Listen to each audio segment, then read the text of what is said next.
तो अब इसके मैं बिल्कुल करीब आ चुका हूँ। अब जाके अंदाज़ा होगा कि ये दुनिया का अजूबा क्यों है। बिस्मिल्लाहिर्रहमानिर्रहीम, अस्सलाम वालेकुम।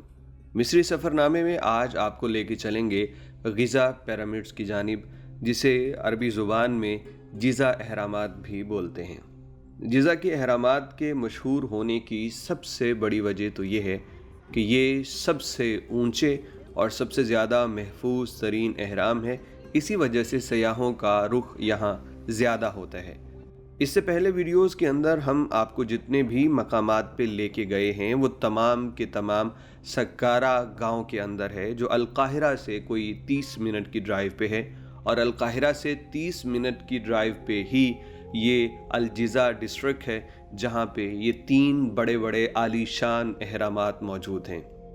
इन अहरामात की तफसील बयान करने से पहले एक चीज़ की वजाहत यहीं पे कर देना ज़रूरी है, और वो ये कि इनका उस फ़िरौन से कोई ताल्लुक़ नहीं है जिसे हमने कुरान पाक में पढ़ रखा है।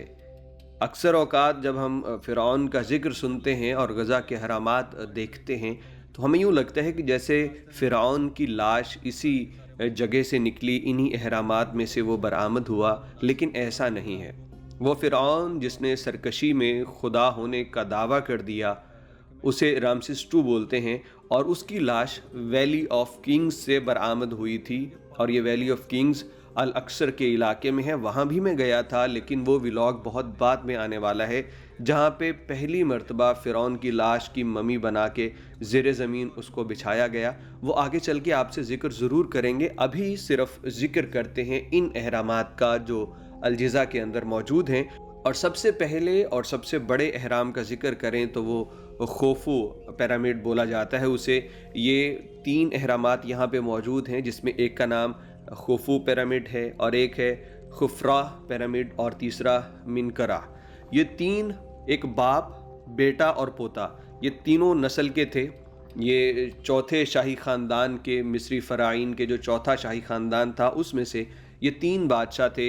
इनका ताल्लुक़ जैसे कि बता दिया कि दादा, बाप और पोता, इस तरह से इनका ताल्लुक़ था। और फिर इन्होंने अपने मरने से पहले ही ये अहरामात बनवा दिए और इनकी लाशें यहाँ पे महफूज की गईं। इन अहरामात को दुनिया के 7 अजूबों में से एक माना जाता है, और क्यों ना माना जाए इसकी तफसील हम आपको वहाँ जाके ही बताएंगे। इस पूरे व्लॉग के अंदर हमने उसी मकाम पे खड़े होकर रिकॉर्डिंग की थी, लेकिन अक्सर औक़ात हवा इतनी तेज़ है कि आवाज़ ख़राब हो जाती है। तो जहाँ तक मुमकिन हो सका लाइव ऑडियो के साथ आपको ये व्लॉग दिखाएंगे, और जहाँ वॉइस ओवर की ज़रूरत पड़ी तो वो भी आपके साथ शेयर करते रहेंगे।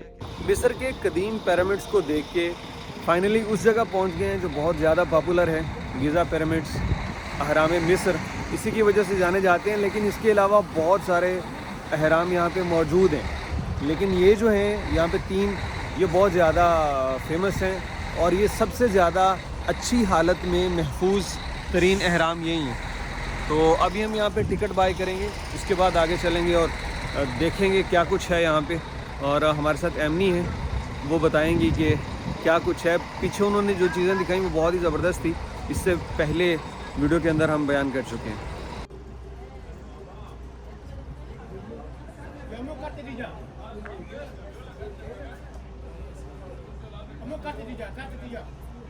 यार सोलो ट्रैवल करने के फ़ायदे भी हैं, कभी कभी नुकसानात भी हो जाते हैं। मैंने यूट्यूब के ऊपर 2-3 बंदों को देखा, सोलो ट्रैवलर थे, और वो गिज़ा में जब आए थे ना, तो वो पता नहीं किस गेट पे उतरे थे, क्योंकि गेट पे उतरने के बाद कितना ही पैदल चलना पड़ा, और फिर उसके बाद वो इन अहराम तक आए। अभी मैं जिनके साथ हूँ, टूर है ना मेरे साथ, तो वो मुझे पार्किंग में लेके आए, पार्किंग से उतरे, साथ ही बिल्कुल यहाँ पे मेरे बिल्कुल बैक साइड पे आप देख लें, वो ये अहराम है। और थैंक यू सो मच एमनी take tickets for me, and now from this entry we will go inside. इसके अंदर चूँकि काफ़ी सारी जगहों पे हमने जाना होगा, ये एक अहराम दूसरे से काफ़ी दूर है, तो हमारी गाड़ी भी हमारे साथ साथ जाएगी। हमने उसको टिकट ख़रीद के दे दी है, वो यहाँ से चलते हुए जाएंगे बाहर से, और हम यहाँ से अंदर चलते हुए जाएंगे और अपना सफ़र मुकम्मल करेंगे, ताकि अगर डिस्टेंस ज़्यादा है तो हमें गाड़ी की सहूलत मैसर हो। TPC. Okay. Okay, this is the original entrance. Okay. Lower entrance got it as a mistake. Okay.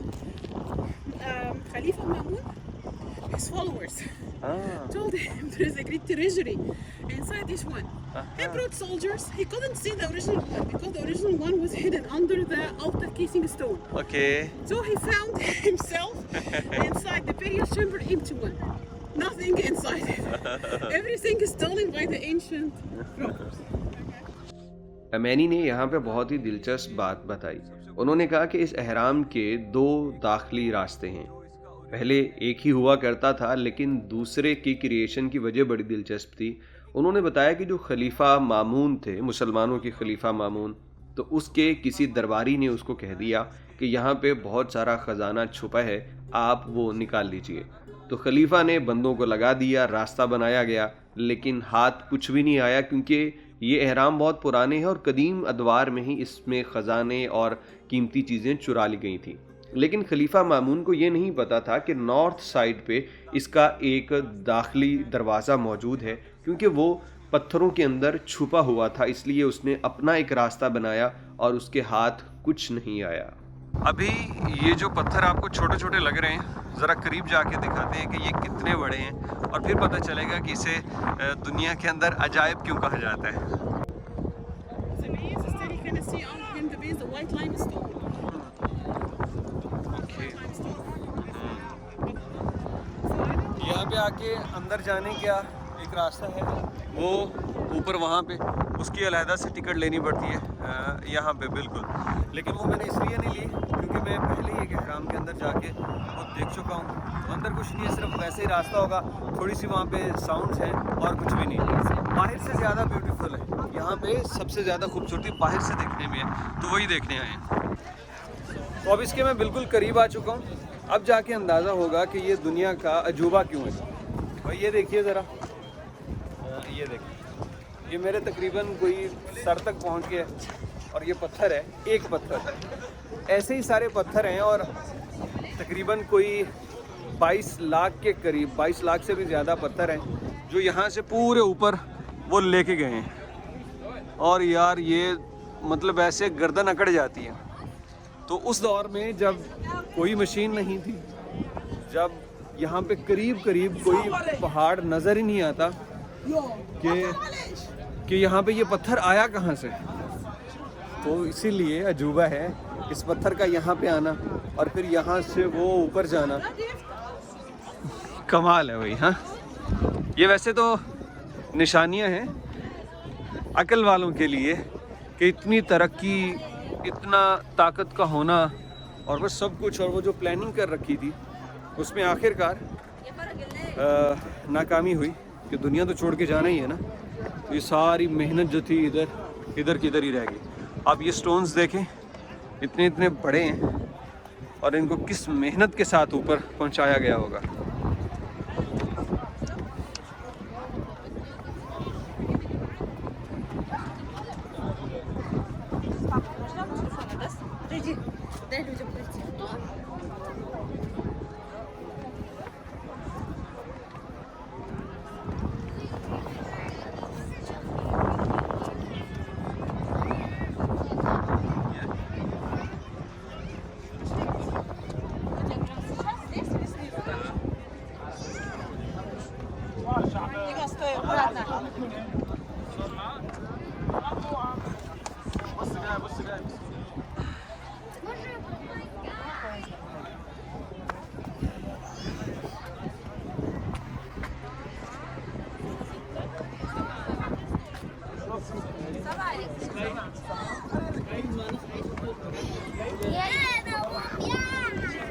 ये मेरे पीछे वो रास्ता है जहाँ से लोग अंदर जा रहे हैं। इसके अंदर एक सुरंग सी है, जैसे मैं पहले गया था दूसरे अहराम में, तो सुरंग में जाके आप बोलते हैं इको आती है। रोशनी और हवा का बड़ा अच्छा इंतज़ाम किया हुआ, मतलब सिर्फ पत्थर ही नहीं रखे गए बल्कि उसका एक ऐसा सिस्टम बनाया कि उसके अंदर जो चीज़ें रखी गई थी उनको सेफ भी रखा जा सके, वो ख़राब ना हो। रोशनी का प्रॉपर इंतज़ाम था। ये जितने भी अहराम थे ये असल में बेसिकली तो मकबरे के तौर पे इस्तेमाल हुए कि इनके अंदर जो है वो लाशों को छुपा दिया गया। यहाँ पे जो मौजूद हैं ये बाप हैं, इससे उस तरफ उनके बेटे और फिर उनके बेटे, इस तरह। तो मतलब जैसे वो आप अगर बादशाहों की ज़िंदगी देखें तो बिल्कुल वैसा ही है। हमारे बाद वाले दौर में उन्होंने छोटे छोटे मकबरे बनाए, कब्रें बना दी, अपने टेम्पल्स बना दिए अपने वालिदैन का या बादशाहों का। तो इनके पास पता नहीं कौन सी छड़ी थी कि इन्होंने इतने इतने बड़े मकबरे बना दिए कि दुनिया आज भी हैरान है, किसी के पास इसका जवाब नहीं है कि ये आखिर पॉसिबल कैसे हुआ है। पहले तो लोग सिर्फ इस बात पे परेशान थे कि इतने भारी पत्थर आखिर कैसे इतनी तरतीब से ऊपर तक पहुँचे, लेकिन फिर जब मज़ीद गौर किया तो हैरानी मज़ीद बढ़ी कि हर तरफ से देखें तो ये पिरामिड्स एक ही जितना जाविया पेश करते हैं। तहकीकदान बताते हैं कि वो जो लोग भी थे जिन्होंने इसको बनाया, उनका हिसाब किताब भी बहुत मजबूत था और उनकी जिस्मानी ताकत भी कमाल की थी, तभी तो दुनिया का ये उजूबा मार्ज़े वजूद में आया। ये बड़े वाला पिरामिड्स देखने के बाद हम दूसरे वाले पे जा रहे हैं और मुझे बताया गया है कि वो वाली ऐसी प्लेस है कि वो आपको ज़्यादा अच्छी लगेगी। यहाँ पे ये तांगे वाले बड़े ख़तरनाक हैं, सारे स्कैम ही नहीं गए। ये आपको बुक कर लेते हैं कि मैं ऐसे पॉइंट पे लेके जाता हूँ कि कमाल हो जाएगा और रास्ते में ही उतार देंगे, तो फिर सारे के सारे मसले बनते हैं। तो इसलिए बहुत अच्छा है कि यहाँ का मुनासिब दाम में अगर आपको पैकेज मिल जाए तो आप ज़रूर वो ले लें। और मैं रिकमेंड करूँगा एमएनई का कि ये बहुत ही मुनासिब पैसे के अंदर इसने दिया। ये मुझे 500 पाउंड्स के अंदर, 500 पाउंड्स के अंदर जो तकरीबन कोई $25-26 बनते हैं। मतलब ये है कि मैंने इसको चेक किया था मुख्तलिफ जगहों पे, कोई $70 में दे रहा था, कोई $80 में दे रहा था, तो ये मुझे कोई $30 में टोटल ये पड़ जाएगा। तो प्राइस डिफरेंस आप देख लें, हाफ से भी ज़्यादा का फ़र्क है और बड़े अच्छे तरीके से मुझे उन्होंने टूर कराया। मैं बहुत खुश हूँ इनकी सर्विसेज से और अब कहीं भी ये नहीं कि जल्दी चलें, ये वो पूरा रिलैक्स हो। तो बहुत टूरिस्ट हैं भाई इधर, सारा अमेरिका और यूरोप ही आया हुआ है, बहुत सारे लोग हैं इधर।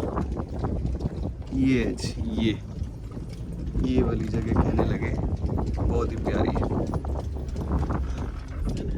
जिज़ा में मौजूद इन अहरामात का ये सिलसिला अभी ख़त्म नहीं हुआ। एक तरफ से तो आपको दिखा दिए, दूसरी जानिब जहाँ पे सयाह बहुत ज़्यादा तादाद में जमा होते हैं, एक अच्छी लुक, अच्छे एंगल और तस्वीर की खातिर वो भी आपको दिखाएंगे। और फिर यहाँ पे ऊंट सवारी, और मेरे साथ जो एक वाक़या पेश आने लगा था, हादसे से बाल बाल बचा, वो भी आपके साथ शेयर करेंगे, लेकिन इससे अगली किस्त में। और जैसे मैंने पहले कहा कि कोशिश ये होगी कि आपके साथ हर मुख्तसर डिटेल शेयर करूं, हर एक जाविये से, हर एक पॉइंट ऑफ व्यू से वीडियो, तस्वीर और मालूमात आप तक पहुंचाते रहें, ताकि ये ऐसा एक सीरीज़ बन जाए जैसे आप लोग खुद वहां जाके तमाम चीज़ें देख के आए हैं। तो देखते रहिएगा आगे आने वाली तमाम वीडियोज़ भी, और लाइक और शेयर करना ना भूलिएगा। आपका बहुत शुक्रिया। अस्सलामु अलैकुम व रहमतुल्लाहि व बरकातुहू।